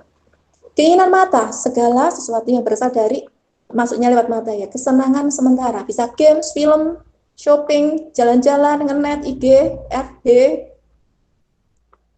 pornografi, dan sebagainya, penampilan, fashion. Kalau pilih baju harus yang branded, itu semuanya adalah keinginan-keinginan mata. Itu bisa salah, bisa. Ketika saya harus, itu bisa menjadi Tuhan dalam hidup saya. Kalau saya pakai baju, harus pakai baju dengan branded tertentu. Padahal nggak punya uang untuk itu. Kemudian berhutang, yaitu yang dosa. Keangkuhan hidup. Segala sesuatu yang berkaitan dengan kehormatan, pengakuan, penerimaan. Dengan begitu, penampakannya dia sulit diatur, sulit ada di bawah otoritas, sulit diajari, sulit dinasihati, dablek, dan sebagainya. Nah, itu keangkuhan. Nah, itu tantangan kita sebagai seorang murid Kristus. Dan tantangan ini selalu ada, dan kita harus menundukkan itu di bawah kekuasaan Roh Kudus atau di dalam pengendalian Roh Kudus. Ini menjadi penting. Hidupku dikendalikan penuh oleh Roh Kudus, bukan diriku sendiri. Terus-menerus membawa itu kepada pengendalian Roh Kudus. Kemudian itu tantangan-tantangannya. Paling tidak ada 2 tantangan itu yang saya bagikan. Hal-hal yang lainnya itu sudah kita bahas kemarin. Tetapi 2 tantangan itu penting, teman-teman, yang harus teman-teman sadari. Tantangan integritas, tapi juga adanya keinginan-keinginan yang terus melawan, keinginan-keinginan daging yang terus melawan jiwa kita. Dan kita harus sadari itu dan terus bawa kepada Tuhan, meminta pertolongan Tuhan, meletakkannya di bawah pengendalian Roh Kudus, untuk Roh Kudus yang berkuasa atas hidup kita dan menguasai keinginan-keinginan kita itu, supaya keinginan kita bukan menjadi utama. Ya. Teman-teman, yang terakhir yang kita butuhkan sesungguhnya, apa yang kita butuhkan untuk kita bisa mengerjakan misi Allah itu? Ada tantangannya, dan kita tahu Tuhan menolong kita lewat Roh Kudus. Bagian kita adalah menyerahkan semua, termasuk keinginan-keinginan itu, kepada Tuhan. Tetapi ada kebutuhan akan puasa yang kita butuhkan untuk kita bisa mengerjakan misi Allah itu. Tetapi kamu akan menerima kuasa kalau Roh Kudus turun ke atas kamu, dan kamu akan menjadi saksiku di Yerusalem, di seluruh Yudea dan Samaria, dan sampai ujung bumi. Sekali lagi, kerinduan Tuhan, misi Allah itu sampai ujung bumi. Dan itu belum selesai sampai sekarang. Ada banyak tempat yang belum mendengar Injil. Ada banyak suku-suku bangsa yang belum mendengar Injil. Ada banyak bangsa-bangsa di sana yang belum mendengar Injil. Dan mereka tetap membutuhkan Injil itu. Dan Tuhan merindukan mereka mendengar Injil itu. Sampai ke sana, kita membutuhkan kuasa. Kapan kita menerima kuasa itu? Kalau Roh Kudus turun ke atas kamu. Kapan saya menerima Roh Kudus itu? Ketika kita percaya kepada Tuhan Yesus, kita menerima Roh Kudus itu. Sesungguhnya kuasa itu diberikan kepada kita. Kadang-kadang kita tidak menyadarinya. Kita butuh berdoa supaya kuasa itu nyata di dalam hidup kita, dan kita mengalami real kuasa Allah yang menolong kita untuk memberitakan Injil dan bersaksi bahkan sampai ujung-ujung bumi. Saya tidak tahu di antara kalian yang berdoa untuk ujung-ujung bumi itu siapa. Saya masih jatuh bangun dalam hal ini. Tetapi kita butuh kuasa bahkan untuk berdoa supaya tempat-tempat itu bisa diselamatkan. Tetapi kita juga butuh kuasa untuk kita bisa memberitakan Injil. Ujung bumi itu mungkin keluarga kita. Ujung bumi itu mungkin teman-teman dekat kita. Ujung bumi itu mungkin sekolah-sekolah kita atau kampus kita, atau bahkan sekolah atau kampus yang akan kita tuju besok. Itu ujung bumi. Dan kita membutuhkan kuasa Allah. Bukan kefasihan kata-kata kita, tetapi kuasa Allah yang membuat kita berbelas kasihan kepada mereka dan mendorong kita untuk memberitakan Injil dengan kuasa itu. Bukan karena kefasihan kita dia diselamatkan, tetapi karena kuasa Allah di dalam dan lewat hidup kita yang menggerakkan orang itu untuk percaya kepada Tuhan Yesus. Teman-teman, kita butuh kuasa itu. Murid-murid membuktikan hal itu. Ketika Pentakosta, Roh turun, Petrus memberitakan Injil, ada 3.000 orang pada akhirnya diselamatkan. Terbentuk gereja mula-mula. Dan gereja mula-mula ini dipenuhi dengan kuasa. Sehingga Tuhan menambah-nambahkan jumlah di antara mereka. Ya, teman-teman, kuasa itu kita butuhkan. Untuk diri kita dan untuk pelayanan kita. Mari kita berdoa untuk itu. Berdoa terus-menerus untuk kuasa. Untuk kuasa. Tetapi yang kedua, kebutuhan akan penyerahan. Kita butuh menyerahkan diri kepada Tuhan. Ayat tema, aku berkata kepadamu, sesungguhnya jika biji gandum tidak jatuh ke dalam tanah dan mati, dia tetap satu biji saja. Tetapi jika ia mati, ia akan menghasilkan banyak buah. Barang siapa mencintai nyawanya, dia akan kehilangan nyawanya. Tetapi barang siapa tidak mencintai nyawanya di dunia ini, dia akan memeliharanya untuk hidup. Barang siapa melayani aku, ia harus mengikut aku di mana aku berada. Di situ pun pelayanku akan berada. Barang siapa melayani aku, ia akan dihormati oleh Bapa. Tuhan Yesus menyerahkan dirinya kepada pengutusan Bapaknya. Dikatakan di dalam Yohanes 4 ayat 34, kata Yesus kepada mereka, makananku ialah melakukan kehendak Allah yang mengutus aku dan menyelesaikan pekerjaannya. Itu kerinduan Tuhan Yesus. Makananku, itu berarti kebutuhan utama Tuhan Yesus adalah melakukan kehendak Tuhan yang mengutus dia dan menyelesaikan pekerjaan yang dipercayakan kepada dia. Tuhan Yesus menjadi biji gandum pertama yang mati itu, yang pecah. Dan dari Tuhan Yesus ada banyak buah. Dari 12 murid itu, bangsa-bangsa diselamatkan. Teman-teman, apakah engkau mau untuk menjadi biji gandum di sekolahmu yang pecah, yang mati bagi sekolahmu, supaya di tempat itu ada banyak orang yang diselamatkan, ada buah-buah yang dihasilkan di sekolah itu? Apakah engkau mau menjadi biji gandum yang mati di kampusmu, yang mati bagi dirimu sendiri, supaya kehendak Allah terjadi di dalam hidupmu dan terjadi di kampus atau di sekolah di mana engkau berada? Maukah engkau menjadi biji gandum itu? Yang terakhir, Yesaya 6 ayat 6 dan 7. Ia menyentuhkannya kepada mulutku serta berkata, malaikat itu ya, lihat ini telah menyentuh bibirmu, maka kesalahanmu telah dihapus dan dosamu telah diampuni. Lalu aku mendengar suara Tuhan berkata, siapakah yang akan kuutus dan siapakah yang mau pergi untuk aku? Maka sahutku, ini aku, utuslah aku.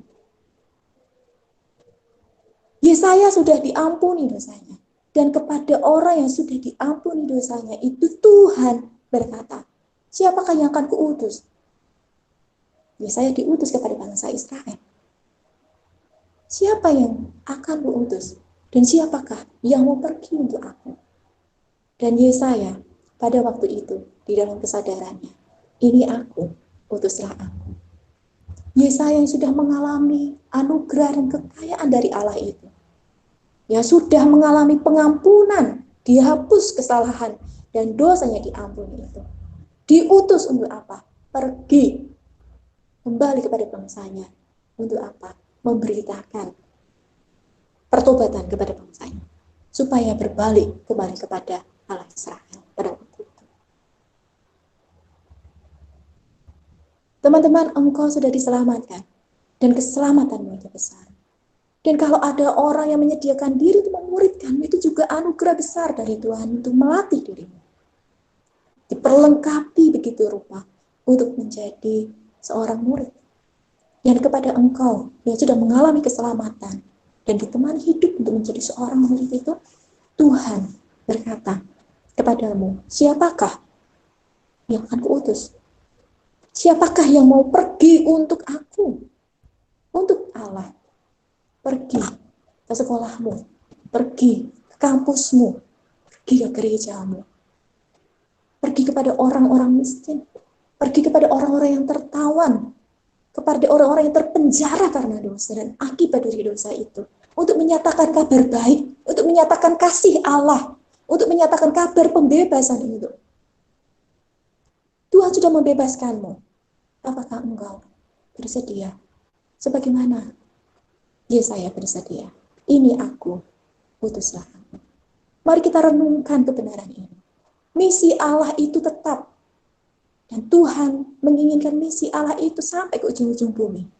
Dan misi Allah itu dipercayakan tidak hanya kepada murid-murid pada waktu itu, tetapi juga kepadamu yang adalah murid-murid Kristus. Kita akan renungkan ini dengan mendengarkan satu pujian.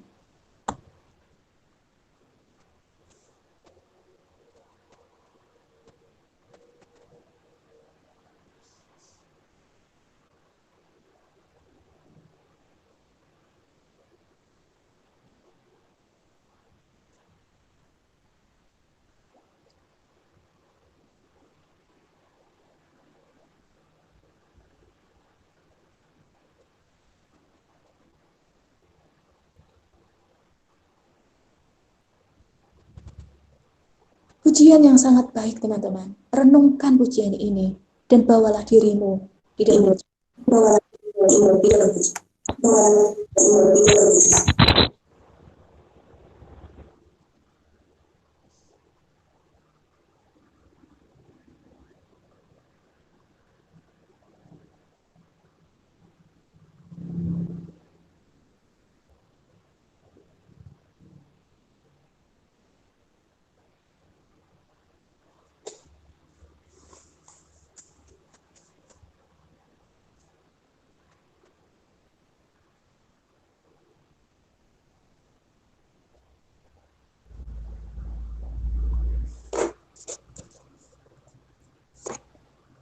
Apakah bisa? Kalau tidak bisa, mungkin dari tempat saya bisa.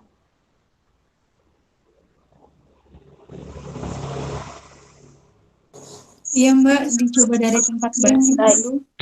Oke ya, dari tempatku.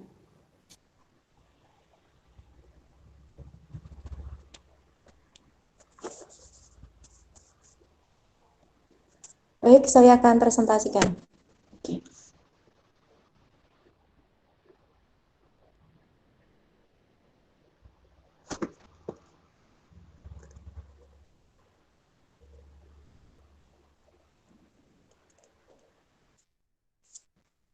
Apakah sudah bisa masuk?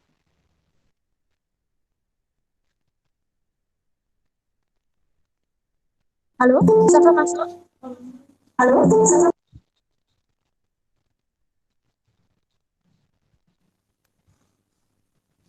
Bisa Mbak, tapi tidak ada suaranya.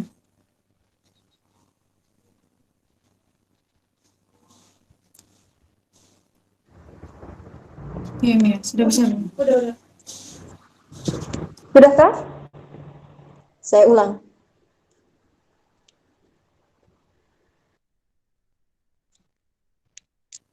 Mbak Tia dari sini sudah bisa.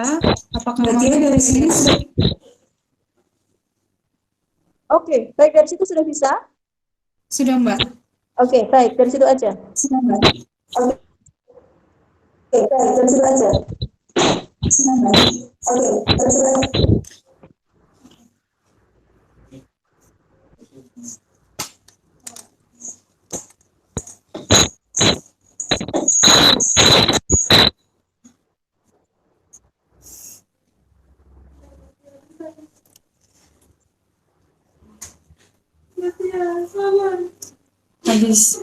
Habis dibuka.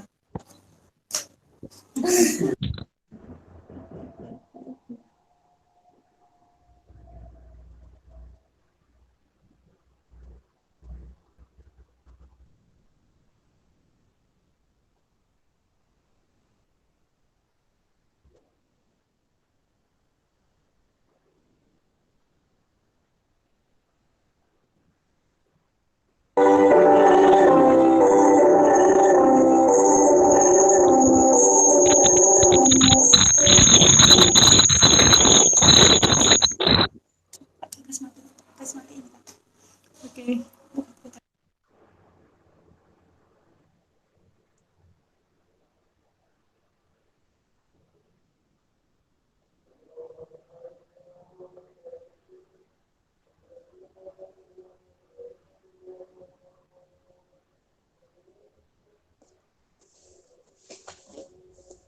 Baik, kalau tidak bisa, tidak perlu.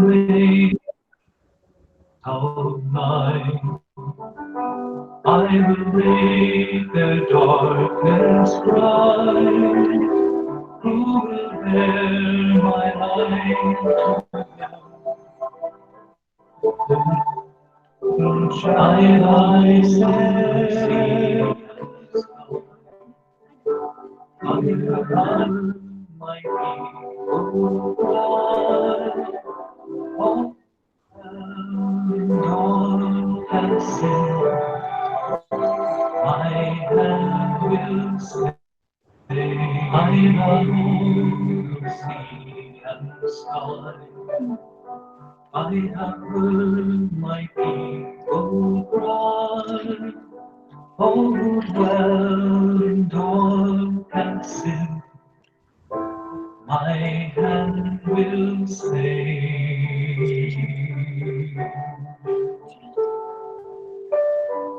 I who made the stars of night, I will make their darkness bright. Who will bear my light to them? Whom shall I send? Here I am, Lord. Is it I, Lord? I have heard you calling in my heart. I will go, Lord, if you lead me. I will hold your people in my heart.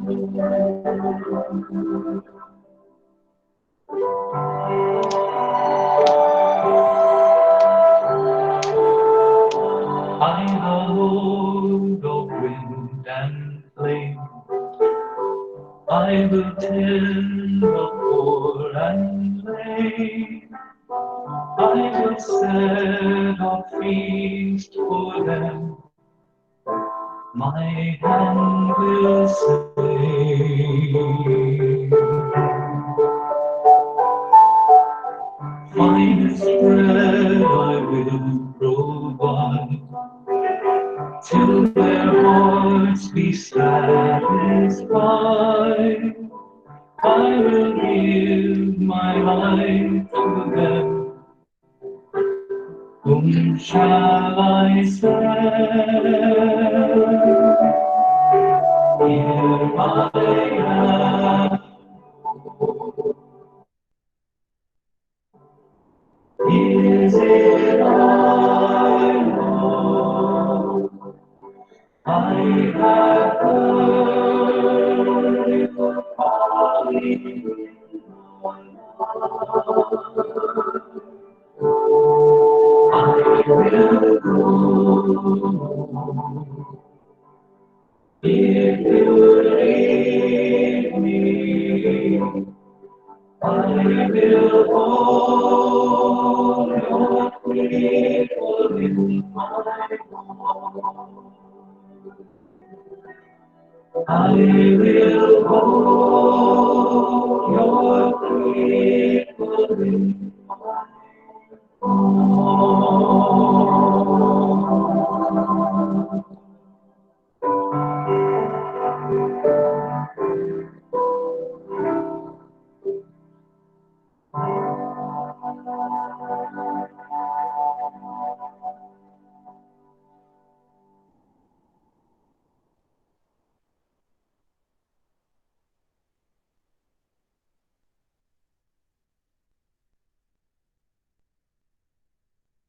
Mbak Tia, mohon maaf. Suaranya Oke. Baik teman-teman, saya ajak untuk teman-teman berdoa.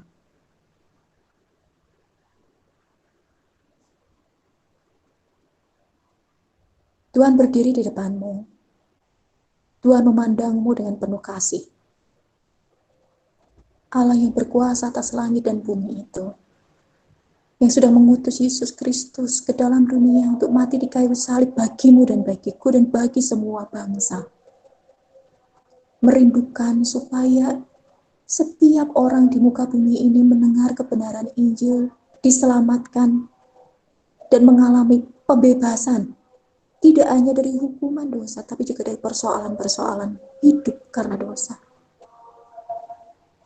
Tuhan yang empunya langit dan bumi itu, yang mengutus Yesus Kristus ke dalam dunia ini sedang berada di depanmu.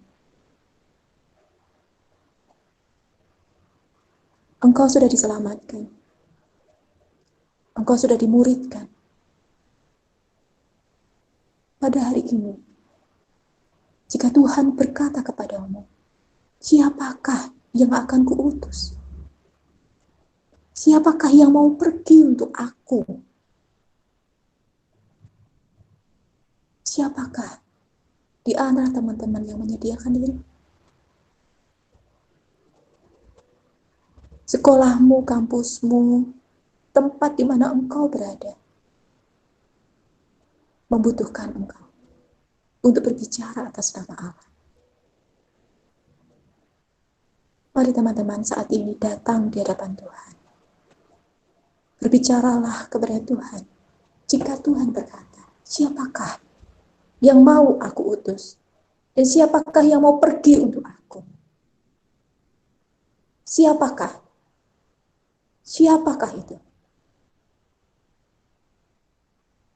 Kalau itu engkau, kalau engkau bersedia untuk pergi ke sekolah, ke kampus, dimanapun saat ini engkau berada, datanglah kepada Tuhan, angkatlah tanganmu. Tuhan, ini aku, utuslah aku. Menjadi murid. Dilatih menjadi murid. Sedia dilatih untuk menjadi murid. Untuk bisa memberitakan kabar baik dan menyelesaikan persoalan banyak orang di mana saat ini aku berada. Dan kalaupun engkau mengirim aku ke kampus, di mana engkau akan kirim aku, utus aku Tuhan untuk menjadi saksimu di tempat itu. Memberitakan Injil dan memuridkan mereka di sana. Berdoalah kepada Tuhan saat ini. Sediakanlah dirimu. Siapa yang mau diutus?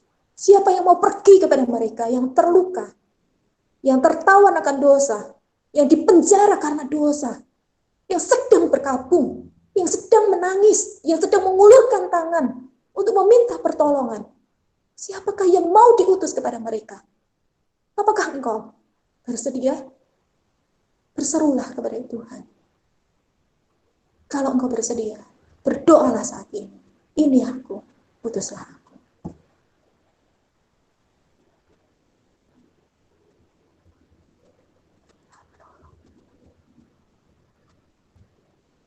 Mari engkau menolong. Mari engkau menolong. Siapapun engkau yang bersedia, letakkan tanganmu di dadamu. Saya akan berdoa untukmu. Tuhan, hamba berdoa bagi setiap pribadi yang menyerahkan diri saat ini. Memberikan dirinya mati. Sebagai biji gandum yang mati. Pecah. Mau mati bagi diri sendiri. Mau mati dari keinginan-keinginan. Mau mati dari semua cita-citanya sendiri yang bukan cita-citamu. Mau mati dari semua hal yang menghalangi untuk menjadi muridmu. Setiap orang yang mau mati, yang mau bersedia menjadi biji gandum yang mati saat ini, hamba berdoa bagi anak-anakmu ini. Kuasa dari tempat maha tinggi turun atas setiap anak-anakmu ini di dalam nama Tuhan Yesus. Kuasa dari tempat maha tinggi. Kuasa dari tempat maha tinggi turun atas setiap anak-anakmu ini. Menguasai penuh anak-anakmu ini. Menarik anak-anakmu ini menjadi murid-muridmu yang militan. Murid-murid yang mengasihimu. Murid-murid yang mau mati. Menjadi biji gandum yang mati dari kesenangan-kesenangan sendiri. Dari keinginan-keinginan sendiri. Dari cita-cita sendiri. Bagimu. Supaya engkau dimuliakan di dalam dan lewat hidup anak-anakmu ini. Hamba berdoa kuasa itu turun. Menarik anak-anakmu itu menjadi murid-muridmu. Tetapi kuasa dari tempat maha tinggi turun kepada anak-anakmu ini. Menguasai penuh hidup anak-anak ini. Sehingga bisa dilatih. Dibangun untuk menjadi murid. Yang bisa memberitakan Injil. Di mana-mana tempat mereka berada. Menjadi kesaksian hidup. Di mana-mana tempat mereka berada. Yang menyatakan kasih Kristus. Di mana-mana tempat di mana mereka berada. Yang mau datang kepada banyak orang. Untuk memberitakan kabar kasih Allah itu kepada mereka. Yang mau mengasihi mereka. Yang mau memperhatikan hidup mereka. Yang mau melayani mereka. Yang mau berdoa bagi mereka. Yang mau menyelesaikan persoalan-persoalan mereka. Yang mau memberikan waktunya. Memberikan tenaganya. Memberikan hatinya. Memberikan pikirannya. Bagi banyak orang. Tuhan, hamba berdoa. Kuasa itu turun atas anak-anakmu ini. Supaya berita Injil itu sampai ke ujung-ujung bumi. Utuslah anak-anakmu ini pergi. mulai dari tempat di mana mereka berada, di keluarga mereka. Jadikan mereka kesaksian-Mu di tengah keluarga. Jadikan mereka kesaksian-Mu di sekolah dan di kampus di mana mereka berada. Jadikan mereka kesaksian-Mu di kota di mana mereka berada. Dan bahkan di bangsa ini. Hamba berdoa supaya setiap orang yang mendengarkan firman-Mu hari ini diberi kuasa, dilatih menjadi pemimpin-pemimpin besar yang akan pergi untuk menjadi pengaruh bagi banyak tempat, bagi banyak bidang, tapi juga bagi bangsa ini. Hamba berdoa di dalam nama Tuhan Yesus. Hamba menyerahkan setiap pribadi ini kepada Tuhan. Kepunyaan-Mu milik-Mu sendiri yang Engkau kasihi, Engkau cintai, Engkau jagai, Engkau lindungi, Engkau sertai di mana-mana tempat anak-Mu berada. Hamba meletakkan anak-anak-Mu ini untuk punya pengalaman-pengalaman yang real dengan-Mu, pengalaman-pengalaman yang sejati dengan-Mu, pengalaman-pengalaman pemeliharaan-Mu, supaya itu yang dibagikan kepada banyak orang di dalam dan lewat hidup mereka. Bawa mereka untuk menyertai-Mu dan utus mereka kepada kepunyaan-Mu sendiri. Engkau menaruh hati-Mu dan belas kasihan-Mu kepada anak-anak-Mu ini. Supaya anak-anak ini mengasihi-Mu dan mengasihi apa yang ada di dalam hati-Mu, yaitu jiwa-jiwa. Terima kasih. Hamba menyerahkan setiap pribadi ini di dalam nama Tuhan Yesus. Engkau akan pakai anak-anak-Mu. Terima kasih untuk waktu ini. Terima kasih untuk anugerah-Mu. Hamba belajar. Terima kasih untuk anugerah-Mu. Di dalam nama Tuhan Yesus, kami berdoa. Terpujilah nama-Mu. Dihormatilah Engkau. Ditinggikanlah Engkau. Segala puji, hormat, kemuliaan hanya bagi Tuhan. Terpujilah Tuhan. Amin.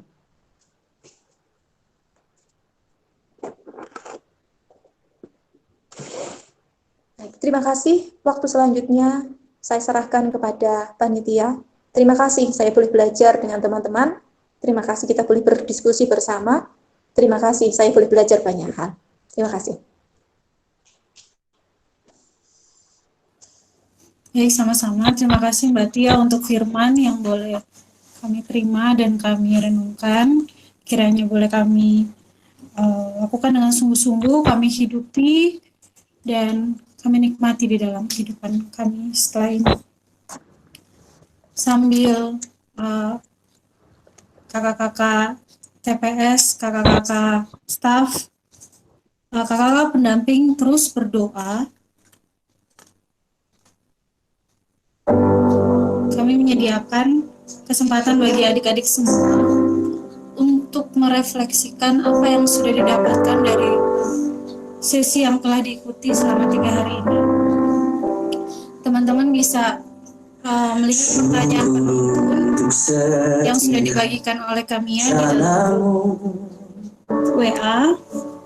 Dan teman-teman dikasih kesempatan pada saat ini untuk merenungkan setiap hal yang sudah didapatkan melalui kami bersatu. Sambil kakak-kakak pendamping, kakak-kakak staf terus berdoa bagi adik-adik. Kalau adik-adik boleh dengan sungguh-sungguh merenungkan, mengisi, menghayati setiap jawaban yang dituliskan di dalam jawaban. Indonesia, biar kemuliaan Tuhan akan nyata.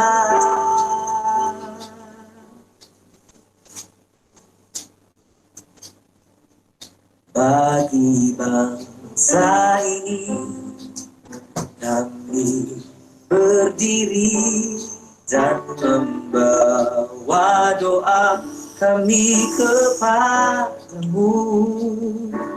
Sesuatu yang besar pasti terjadi dan mengubahkan negeri kami. Hanya nama-Mu Tuhan ditinggikan atas seluruh bumi.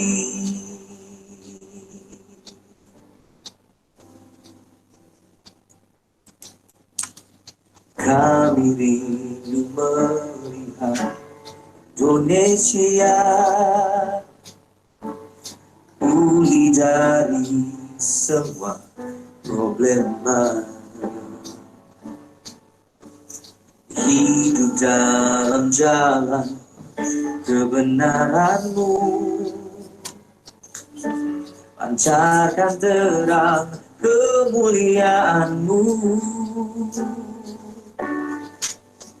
Ku ucapkan berkat atas Indonesia, biar kemuliaan Tuhan akan nyata bagi bangsa ini. Kami berdiri dan membawa doa kami kepadamu. Sesuatu yang besar pasti terjadi dalam beberapa negeri kami. Oh, hanya nama-Mu Tuhan ditinggikan atas seluruh bumi.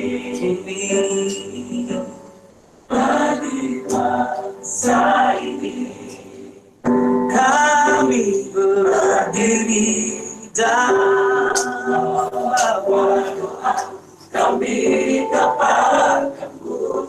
Sesuatu yang besar pasti terjadi dan mengubah Indonesia. Hanya nama-Mu Tuhan ditinggikan atas seluruh bumi.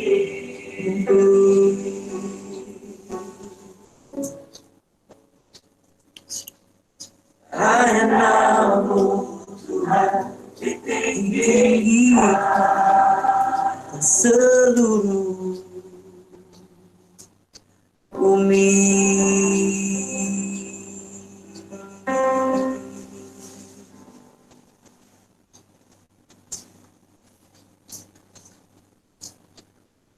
Kami masih memberi kesempatan kepada adik-adik untuk mengisi lembar refleksi yang sudah dibagikan di dalam grup.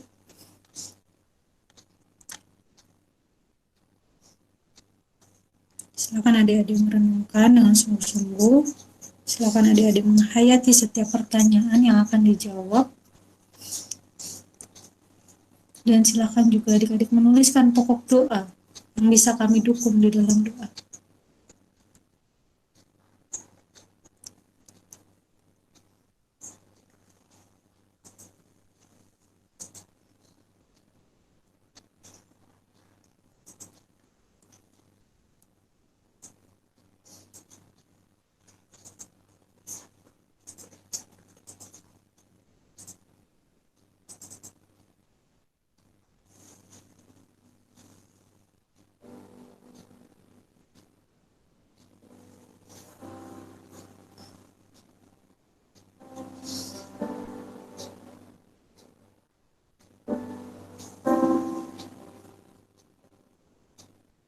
Syukur untuk setiap rencana-Mu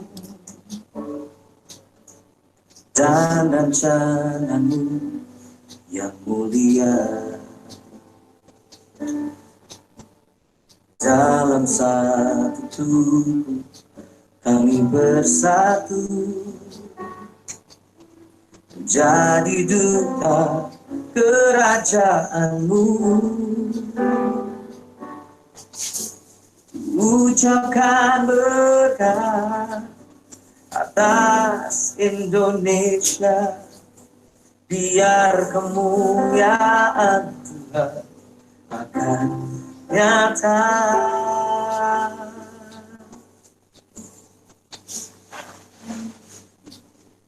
bagi bangsa ini. Kami berdiri dan membawa doa kami kepadamu.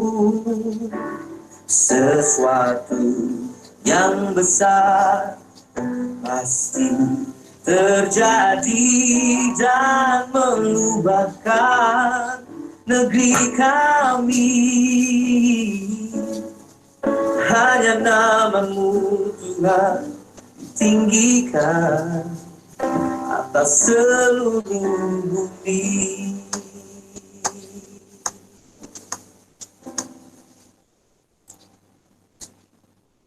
Kami rindu melihat Indonesia pulih dari semua problema, hidup dalam jalan kebenaran-Mu, pancarkan terang kemuliaan-Mu. Ucapkan berkat atas Indonesia, biar kemuliaan Tuhan akan nyata bagi bangsa ini. Kami berdiri dan membawa doa kami kepadamu. Sesuatu yang besar pasti terjadi dan mengubah negeri kami. Oh, hanya nama-Mu Tuhan ditinggikan atas seluruh bumi. Bagi bangsa ini kami berdiri dan